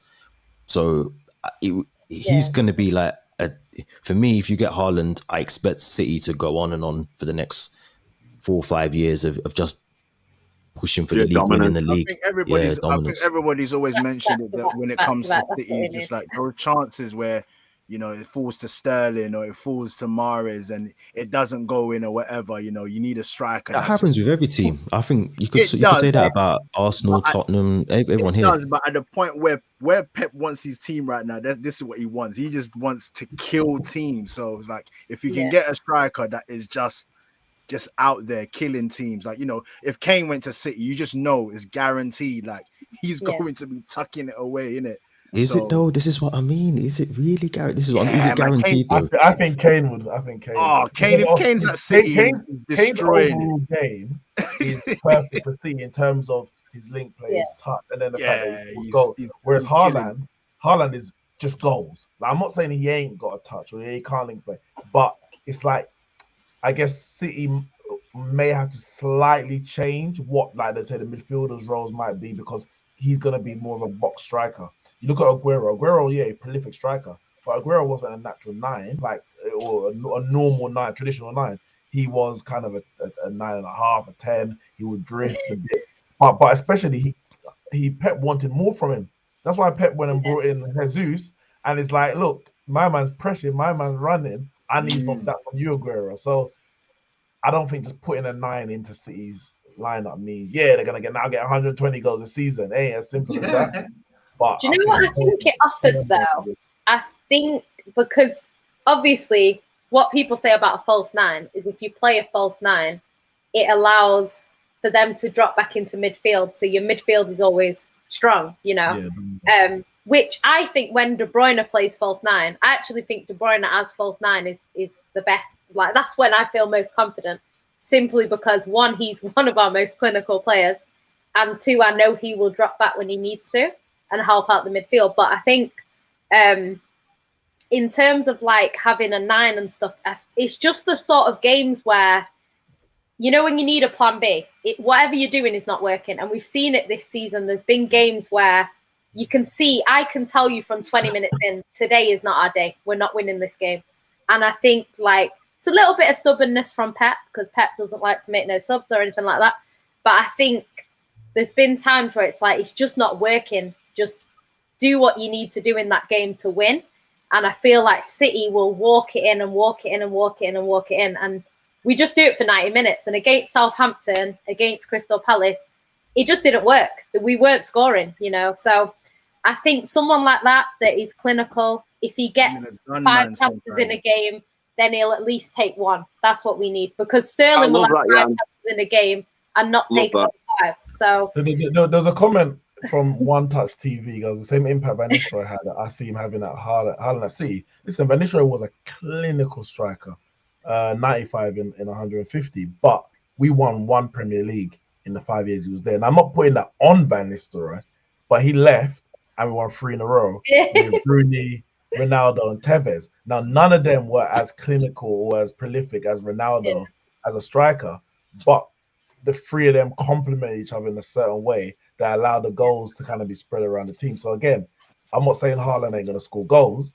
but it may not be it's not as simple as you get Haaland, see winning the Premier League every year from here. Like, football just don't work. The reason why I agree with you in terms of that is I think that the element of a false 9, which is good, is the fact that no one knows who's going to score the goal. So it's not a case of, oh, get on Haaland. Yeah, And mark then, him, you that's know, it. you can't really mark them because you don't know who to mark. It could be Sterling, it could be Bernardo, it could be anyone. So I get that. But my thing about false nine that annoys me at the moment is when our players get in the box, their first instinct is to pass. Whereas with a striker, their first instinct is to shoot. So I think that's the problem we've had this season, because you will see times where they're 5 yards out and they're trying to pass rather than just shooting. And I think we just need someone that's first thought, because with Aguero's first thought was always to shoot. So he would get within range of the goal and he would shoot. And then maybe even if he doesn't score, the goalkeeper might push it back out. You might get a tap in at the back post. You don't know. But I think with our players, they just don't shoot enough for my liking, because you will see a game where City dominate and we've had 2 shots on target in 45 minutes, but the other team have hardly had the ball. So it's like, what have you been doing with that 80% possession for 45 minutes? Because you've had 2 shots on target. So the goalkeeper's bored, even though you've had the ball for 80%. So I think just alone the fact that we'll have someone that's first instinct is to shoot, I think it'll benefit us. But I think we will have to.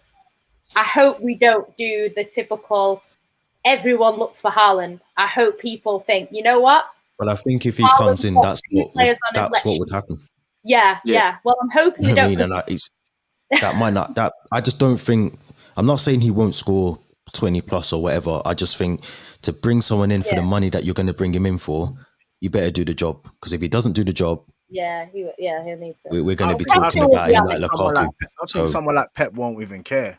Like if he needs to, if whatever he Oh, yeah, needs to Pep will do, drop he him changes regardless. it. He might even hit You can't drop Haaland. If he's on $500,000 a week, you're not dropping Haaland. Nah, No, Pep won't can drop Pep it. This don't is do Pep, bro. Pep won't Someone like Grealish is 100 million. You know, It's like- this is Apparently, Haaland. by No, the way, Haaland different to apparently It's Grealish. like Fergie. It's like Fergie would drop 350 anyone. or Look at how big 500, you are. by the way. Fergie was dropping Beckham. You can't. You're not dropping. If Haaland comes in, you're not dropping him for. If he's on half at 500 grand a week, you're not dropping him. You're not. You can't. Pep gets what he wants. Pep gets what he wants. Like Jan said, he doesn't like substitutions, but says, "Can I have 5, please?" But how long's Pep going to be there as well? If City don't win the Champions League and they miss out on the league this season, how long is he going to be there for? Nah, he'll be there. The thing is with Pep is he is now saying, because my dad was saying that if we get Haaland, that means Pep will stay, because he says he's not going to. Imagine Pep's put all this work in for years, right? Got this Man City team to where we are, gets Haaland, leaves, a new manager comes in and wins the Champions League. That makes him look shit. It makes it look like he couldn't do something that this new manager's done. That doesn't look right on Pep. So I'm not saying he's going to stay forever, but he will at least want to see Haaland at City for at least a season or 2 before he kind of leaves. But apparently he is trying to extend. That's the rumours at the moment. His people are speaking to City to see if they can extend. He is happy in Manchester. He's the thing that I like about Pep is he did say, if City are ever struggling, I'll come back. He does love the club. So we'll see what happens. But I can see him Money staying. is good. I was going to say, if they pay me Pep wages, I'd say the same thing. You know, he's not under, like, a lot of people are saying, like, opposition fans mainly, like, he's under so much pressure to win the Champions League. He is, but I don't think the club see things the same way. Like, they waited so long to get Pep. It's like you fancying a girl for years, you get her, and then people are saying, well, if she doesn't do the dishes, you're going to leave her. No, you're not. You've waited 10 years to get her. Just I am. No more joking. Leave her. Yeah, and I wanted to ask you a question. We had a question here from One Touch TV about Grealish. His season has gone very much under the radar. There's nobody really talking about his season. How do you think his season has panned out? And just answer this question here, really, from One Touch TV. I actually agree. I think there's a lot of players that have come in under Pep, and you've questioned, like Rodri. When Rodri came in, everyone was saying he's too slow. Mahrez wasn't great. Yeah. Bernardo, I think he played well the first season, but the second season he was pretty bad. Cancelo was awful. There's been quite a few players that have come in and you can see what they're trying to do. It's not really working. And then the second season they come out. I can see the same with Grealish. I don't think his season's been as bad as people make out. A lot of people look at stats and say, oh, he's not been this, he's not been that. If you watch him, he's been all right. I wouldn't say he's been anywhere near where he needs to be. He's definitely not been good enough. But I would judge him in the second season. If next season he's doing the same thing and he's not, he's not winning us games or not doing anything, then I would say it's. It always helps when you're winning. It always helps when you're winning because that helps you disguise everything. But City are going to potentially win the league, and he's not. It doesn't seem like he's really been an integral part of that. So it's kind of weird. It's a weird one. I feel like it could be like Havertz though, because Havertz, this is the sort of things people were saying about Havertz last season. Like, has he been good enough? And then he scored the winner in the Champions League final, and it was kind of like, oh, it's fine. So I don't know. For me, I think Grealish needs to be. I know he scored against Liverpool the other day, but we had already lost the game at that point. So I don't think it mattered. But if he scores like a key goal against Real Madrid and we go through, or he scores like a winner in the Champions League final, I think it'll change. But I think for me, his first season's been very underwhelming. But I do know how hard it is to kind of grasp what Pep wants from you. So I'm going to give him the benefit of the doubt for now. But yeah, I think he does need to improve massively next season. That's all I'll say. Cool. All right then, man. Well, I think that's probably where we can wrap up. I know Liverpool played today. They got their win against Everton in the Merseyside derby, and they're putting the pressure on City. And it looks like that championship there is gonna go down to the wire. Top 4 race is also gonna go down to the wire. I think it's gonna go down to the North London derby. And then Everton and Burnley are battling it out to see who can stay up. That's gonna go down to the wire. Will Manchester United get Conference League or not? That's gonna go down to the wire as well. And then Chelsea, boy, can Chelsea win another trophy, as they always seem to do every season? They seem to win something. But it's been interesting. Thank you very much, people, for your time. If you can all just please sign out. And I just wanted to say thank you. It's been the 100th show, and it's been a very, very good show. I've really enjoyed listening to all of you, hearing your thoughts. And I just wanted to say thank you very much for being a part of the 100th show, man. It's been a pleasure having you all on. But if you can, just all sign out, please, starting with yourself, T. Let everybody know where they can find you, plug all of your stuff, man. Yeah, man. Appreciate it. Obviously, again, like I said at the start, thanks for having me on. 100th show as well. But from the Shed End, so YouTube, Twitter, Instagram, all of that stuff from the Shed End. Chelsea, if you're Chelsea fans, then come and give us a subscribe, follow, all of that stuff. And Spotify as well, we've got the podcast on there. So yeah, just search for us from the Shed End. You should be able to find us. Wicked, man. And again, appreciate your time, T. Thank you very much, man. Jan, always a pleasure having you on. Lovely. Can you let everybody know where they can find you and everything? Yeah, it's at Jan City on Twitter. Not really on YouTube anymore, but yeah, you'll see me now and again. Yeah, and I know it's going to be stressful for you. Just know that you're going to do it anyway. There's no way that you lot are going to lose it all to Liverpool. We have to keep the hope alive anyway. That's all I'm saying. We have to keep that positive vibes out there. Dash, let them know where they can find you, please, my man. Semps, Pat, man, it's emotional, man. 100 shows. Remember the times being in the front room under the hot lights. Trust me, they're so close about the lights. Yeah, they're fixing the cameras, everything. So, like for me, and you already know, man, we talk, and in private and stuff like that, man. You're a major inspiration of both of you in terms of what you lot are doing. Keeping such content going it's not easy. It's a difficult job, man. So. And you lot do it seemingly like with ease anyway. So well done, guys. This is not just the 100th and then we're done. More to come. Another 100, road to 200 shows.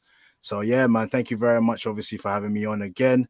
Yeah, a dash of sports. That's where I give you like all hot topics and trending stories and all genres of sports. You can find me on Twitter. You can find me on YouTube and Instagram. I'm most active on there. So yeah, come check me out, add me, follow, and I'll follow back. Wicked. Yeah, definitely go and check out a dash of sports from the shed end. Go follow It's Yan City. And also let's head over to Neeks, because Neeks is out here doing many, many things. Let everybody know where they can find you as well, Neeks. Yeah, on a big up view, Semps, Patrick having me on my debut on the channel, on the show. So it's a good one to come in. You can find me Neek Sports, YouTube, Twitter, Neek Sports Insta, and Instagram, of course.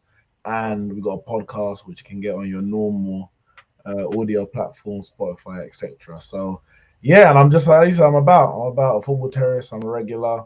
Don Robbie, I'm there from time to time. So yeah, you can find me bit more depressed recently with Man United than usual, but I'm still there.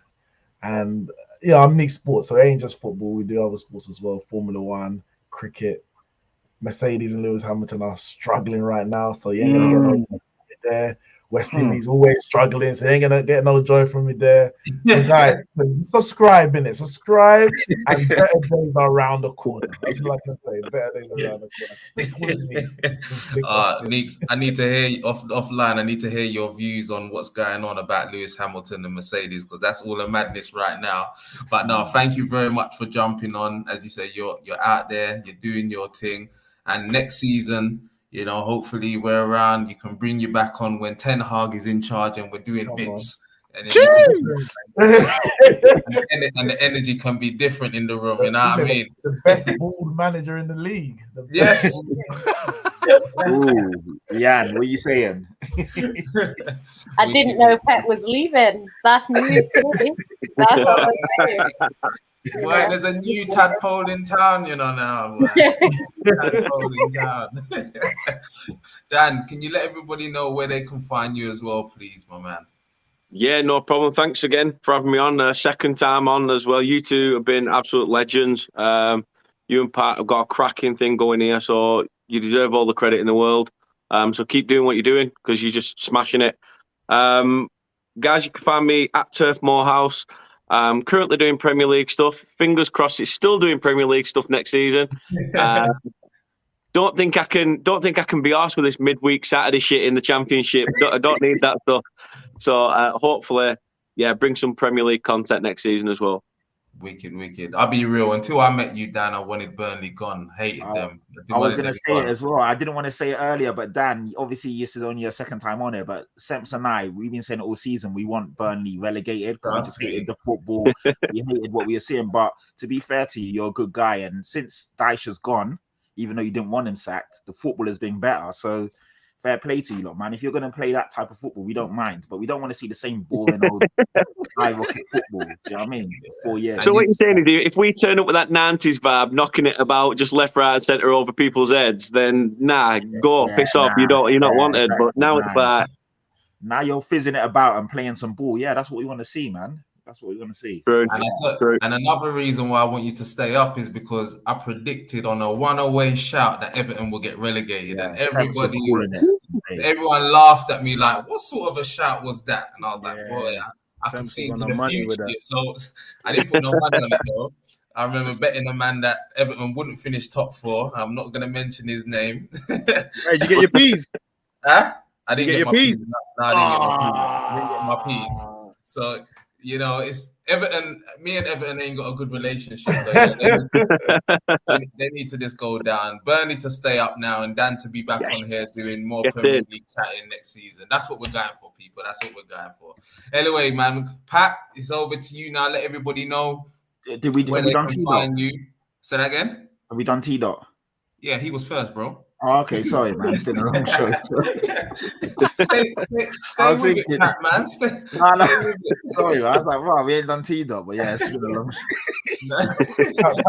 Pat's depressed over the last couple of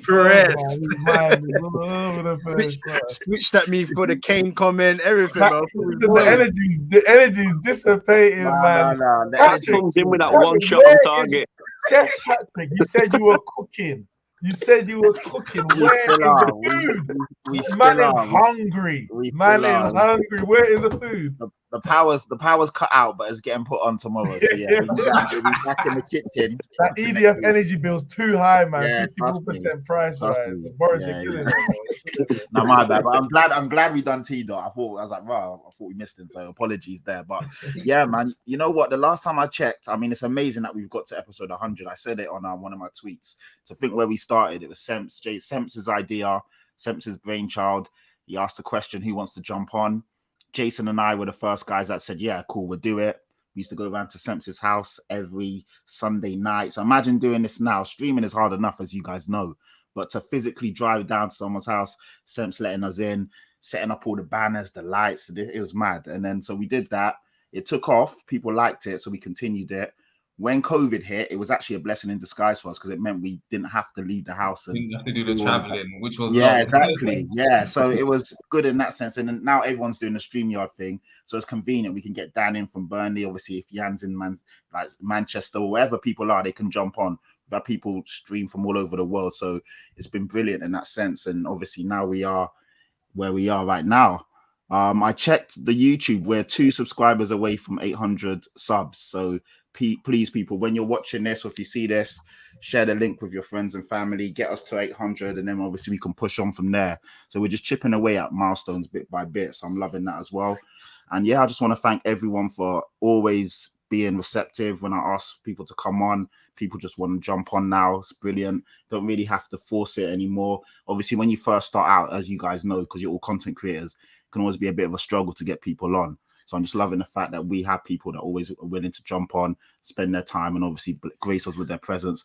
And more importantly, football knowledge. The people that we have on here are brilliant. They all know their ball. We get insights and just thoughts from all sorts of people, and it's fantastic. And yeah, I'm just humbled and blessed and honored to be around such good people. So yeah, long may it continue. Wicked. And let them know where they can find.